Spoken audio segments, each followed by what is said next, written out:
सबसे पहले ना हम यहाँ पे ना एक चीज़ समझ लेते हैं। फॉर एग्जांपल हम ना कोई प्रोजेक्ट बना रहे हैं, उस प्रोजेक्ट के अंदर ना हम डिफरेंट ऑब्जेक्ट्स वगैरह जो है ना डिज़ाइन कर रहे हैं। फॉर एग्जांपल मैं यहाँ पे जो है ना जल्दी से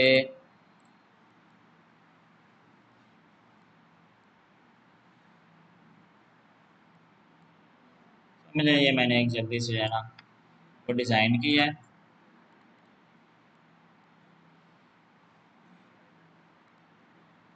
यहाँ मैंने रोटेट टूल लेके आल्ट का बटन प्रेस करके ना यहाँ पे क्लिक किया है। एक मिनट है, कंट्रोल सी कंट्रोल एफ पहले लें, आल्ट का बटन प्रेस करके यहाँ पे क्लिक किया। अब मुझे ये कितनी पत्तियां चाहिए, ठीक है। फॉर एग्जाम्पल मुझे ये चाहिए 12। कितनी चाहिए थी? 12। 12 चाहिए तो मुझे यहाँ से क्या करना पड़ेगा, एंगल भी डिसाइड करना पड़ेगा, ताकि इन पत्तियों के दरमियान क्या रहे, फासला जो है ना वो सेम रहे। ऐसे ही है। तो मैं क्या करूँगा, यहाँ पे चूंकि सर्कल में आएंगी ना सारी, मैं यहाँ पे क्या करूँगा 360 लिखूंगा, स्लैश का बटन प्रेस करूंगा और कितनी चाहिए जी 12, तो मैं 12 पे क्या कर दूंगा, इसको डिवाइड कर दूंगा। अब ये एंगल खुद ब खुद ही मेरा क्या कर देगा, बना देगा। मैं यहाँ से जस्ट इसको क्या कर लूंगा, कॉपी कर लूंगा। अब देखें उसने 30 का एंगल बना दिया। अब मैं इसको क्या कर लूंगा जी, रोटेट करता जाऊंगा। ये लें, ये 12 बन चुकी है। ठीक हो गया। अब समझ लें ये हमारे पास बन गया ना एक, इसको हम बोलेंगे एसेट। ये एक एसेट आपका बने, ये मैंने यहाँ पर रख दिया। एक मैंने इसको लिया जी, इससे भी मैं कुछ बना लेता हूँ। आल्ट का बटन प्रेस करके मैंने यहाँ पे ही क्लिक कर दिया,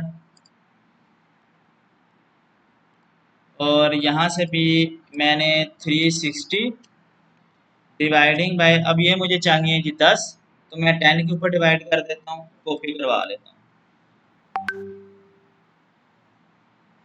ये लेंगे, ये 10 पूरे बन गए। ठीक है। इसको भी मैंने कंट्रोल जी करके ग्रुप किया, ये मेरा दूसरा एसेट बन गया। फॉर एग्जाम्पल मैं डिज़ाइन बना रहा हूँ, अब उस डिज़ाइन के अंदर मैंने ये चंद एसेट जो है ना वो बना दिए हैं। ठीक है। ये जो एसेट है ना मेरे इन फ्यूचर भी काम आएंगे, कहने का मेरा ये मतलब है। तो मैं इनको क्या करना चाहता हूँ, सेपरेटली क्या करना चाहता हूँ, सेव करना चाहता हूँ, ताकि इन फ्यूचर मैं इन एसेट से दोबारा क्या कर सकूँ, वर्क कर सकूँ। तो मैंने क्या करना है, किसी एक को सिलेक्ट करके राइट क्लिक करना है। यहाँ पे देखें क्या आ रहा है, कलेक्ट फॉर एक्सपोर्ट। अभी आप एज अ सिंगल एसेट के ऊपर क्लिक कर दें, ये एक एसेट आपके पास यहाँ पे आ चुका है। अब क्या करें जी, यहाँ पे क्लिक करें, ऐड कर दें, यहाँ पे क्लिक करें, ऐड कर दें। ये 3 एसेट आपके पास क्या हो चुके हैं जी, सिलेक्ट हो चुके हैं। अब यहाँ पे आप, हाँ जी क्या कह रही हैं? हाँ जी, ये अलग अलग ही मिलेंगे, आप देखते जाएं। एक और उसके बाद क्या करना है, आपने यहाँ पे आना है, यहाँ पे हाँ, यहाँ पे आपने ना एसेट को 3x, 3x का मतलब है, इस तरह मोबाइल का होता है मेगापिक्सल, 1 मेगापिक्सल, 2 मेगापिक्सल, 3 मेगापिक्सल, इस तरह का होता है ना। आपने इसको 3x तक रखना है। ठीक है। यानी कि इसको हम जूम भी करते हैं ना, तो इसके पिक्सल जो है ना वो ज्यादा पिक्सलेट ना हो। 3x करने के बाद आपने इसको यहाँ से क्या करवा लेना जी, एक्सपोर्ट करवा लेना। ठीक है। मैं यहाँ पे क्लिक करता हूँ, और यहाँ से जो है ना मैं कोई फोल्डर सेलेक्ट कर लेता हूँ, लोकल डिस्क ई में कर लेता हूँ, और सिलेक्ट फोल्डर के ऊपर क्लिक कर देता हूँ। अब देखें वो कह रहा है जी आपके सक्सेसफुली क्या हो चुके हैं, एक्सपोर्ट हो चुके हैं। मैं यहाँ पे जाता हूँ, ई में जाता हूँ, और यहाँ पे आई थिंक ये एक ही हुआ है, तो मुझे तीनों को शिफ्ट का बटन प्रेस करके तीनों के ऊपर क्लिक करना पड़ेगा। ठीक है। मैं दोबारा जाता हूँ, यहाँ पे इसको मैं करता हूँ डिलीट। ठीक हो गया। अब मैं जाता हूँ यहाँ पे, और यहाँ से मैं इसको क्या करवाता हूँ जी, एक चीज आपने ये भी ध्यान में रखनी है, आपने ना यहाँ पे क्लिक करके यहाँ पे आना है, और यहाँ पे आपने जो बैकग्राउंड रखना है ना वो ट्रांसपेरेंट रखना है, क्योंकि आपको बैकग्राउंड में कलर नहीं चाहिए, आपको सिर्फ एसेट चाहिए पीछे से उसका। ये जो वाइट बैकग्राउंड है वो आपको इस तरह का नहीं चाहिए, ऐसे फिर वाइट बैकग्राउंड भी आएगा। ठीक हो गया। तो मैं यहाँ पे इसको क्या रखूँगा, ट्रांसपेरेंट रखूँगा, सेव सेटिंग कर दूंगा, यहाँ से मैं इसको कैंसिल कर दूंगा। अब जाऊँगा तो मैं यहाँ से इसको क्या करवा लूँगा, एक्सपोर्ट करवा लूँगा। और यहाँ से ई को मैंने सेलेक्ट किया, सिलेक्ट फोल्डर के ऊपर क्लिक किया, यहाँ पे आया, ये देखिए जी किधर गया जी, ये है, ये आ गया, ये ले जी, ये आ गया हमारे पास। अब मैं अगर इसको लेके आता हूँ फाइल में, और मैं गया जी यहाँ पे प्लेस में, इनको मैं ज़रा डिलीट करता हूँ। फाइल में गया और मैं प्लेस में गया, ई में रखा हुआ था, ई में पीएनजी, यहाँ पे क्लिक किया, ये देखें अब आपके पास सिर्फ क्या आया है जी, वो एसेट आया है, उसका बैकग्राउंड आपके पास यहाँ पे नहीं आया। इन फ्यूचर अगर आप इसको यूज़ करना चाहते हैं तो आपने चूंकि ये खुद बनाया हुआ है, आप इसको यूज़ कर सकते हैं, आपको नेट से इसको लाने की ज़रूरत नहीं पड़ेगी। यहाँ तक बातें क्लियर हुई? चलें।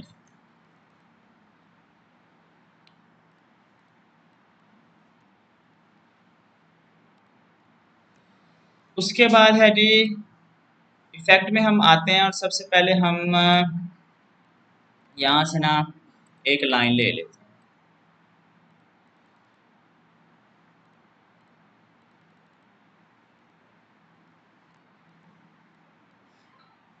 पहला जो इफेक्ट आ रहा है वो आपने यहाँ पे आना है, कन्वर्ट इनटू शेप क्या है, ये देखें, ये जो आपने लाइन बनाई होगी ना, इसके अक्रॉस में रेक्टेंगल, राउंडेड रेक्टेंगल या एलिप्स कुछ भी लगा देगा, ये देखें।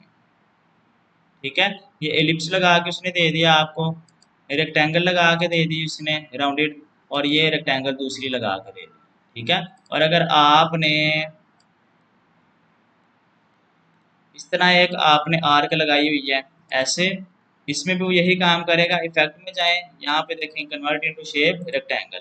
अब इस आर्क के अक्रॉस उसने आपको क्या लगा के दे दी है, रेक्टेंगल, राउंडेड रेक्टेंगल, या उसने आपको एलिप्स बना के दे दे। ठीक है, ओके करेंगे तो ये देखें आपके पास आर्क की तो अब वो आपको नजर नहीं आएगी, लेकिन इसके बैकग्राउंड में आपने जो शेप बनवाई है वो आपको नजर आएगी। ये देखिए, समझ आ गई बात? ठीक हो गया। उसके बाद है जी,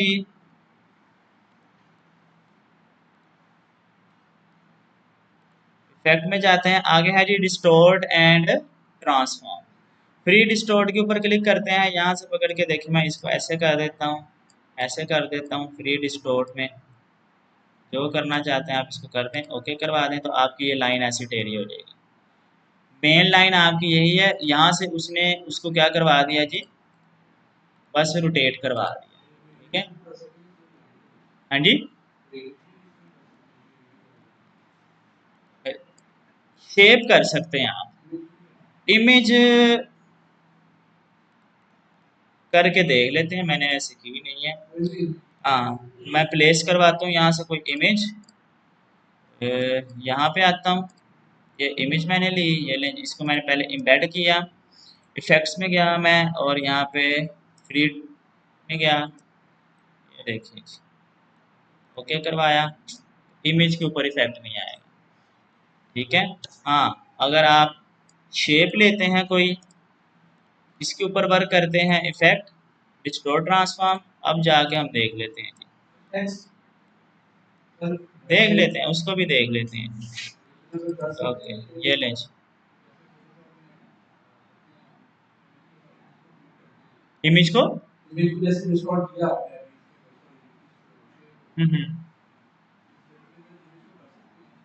इलस्ट्रेटर के अंदर अभी आपके सामने इमेज को किया वो नहीं हुई।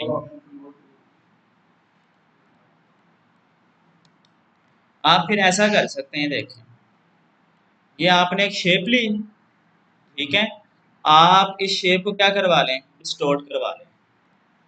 ये देखिए मैंने अभी आपके सामने करवाई थी,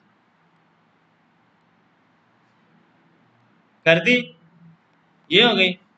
अब फॉर एग्जाम्पल इमेज करनी है ना, आप इसके अंदर इमेज को क्या करवा लें, क्लिप करवा लें। बात समझ आ गई है?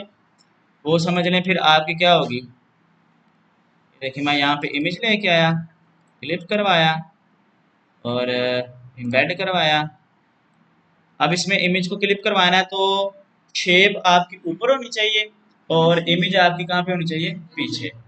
मैं पीछे लेके गया, select, ये देख। अब ये क्या हुआ है बता सकते हैं? इसमें आना चाहिए था ना, इसमें आना चाहिए था ना, क्यों नहीं आया? आप ये चीज देखें, डिस्टोर्ट में वो क्या कर रहा है, आपका ये वर्किंग एरिया सारा है, आपकी बाउंड्री ये है, उस बाउंड्री में सिर्फ उसने जो फिल होता है ना हमारा, उसको जो है ना सिर्फ क्या करवाया, डिस्टोर्ट करवाया, बाकी पूरी आपकी रेक्टेंगल को नहीं करवाया। रेक्टेंगल का साइज उतना ही रखा हुआ है उसने। अब आपने अगर इसको डिस्टोर्ट करवाना है फिर कैसे करवाना है, आपने यहाँ पे जाना है, ये मैंने आपको एक मेथड बताया था। अब हो रहा है ना, अब पूरी रेक्टेंगल हुई है, ठीक है। अब आप जाएंगे यहाँ पे, इसको रखेंगे, राइट क्लिक करेंगे, सिलेक्ट करके अब करेंगे तो अब देखें हुआ इसका। बात समझ आ गई है जी?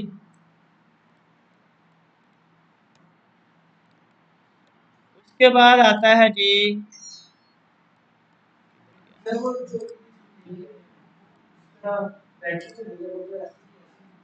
मतलब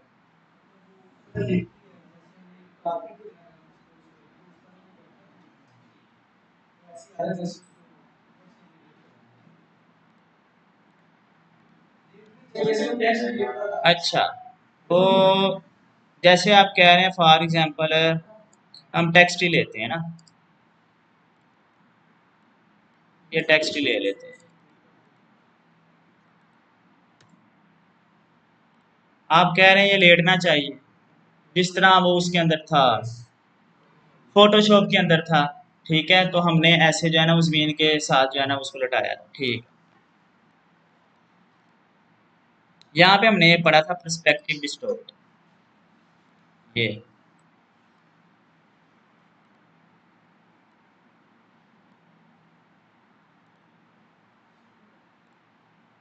पहले इसको एक्सपेंड करवाएं, ये करवाएं, अब ट्राई करें।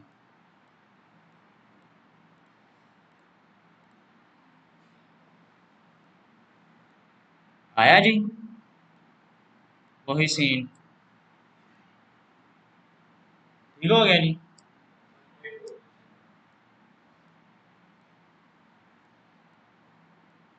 ये लें आपके सामने वो चीज़ आ गई है, ठीक है। रीज़न क्या है, अगर मैं यहाँ पे टेक्स्ट लेता हूँ ना, तो ये मेरी टेक्स्ट की लेयर है, इसको आपने शेप में पहले कन्वर्ट करवाना है। देखिए मैं यहाँ पे जाके इसको यूज़ कर रहा हूँ, किसको, इसको, तो इसको नहीं कर रहा जिस तरह मैं करवाना चाह रहा हूँ। आपने पहले इसको यहाँ पे जाके ऑब्जेक्ट में जाके क्या करवाना है जी, एक्सपेंड करवा लेना है, ऑब्जेक्ट और फिल दोनों को करवा लेना है और ओके करवा देना है। अब ये आ गया आपके पास, अब जाएंगे यहाँ पे और आप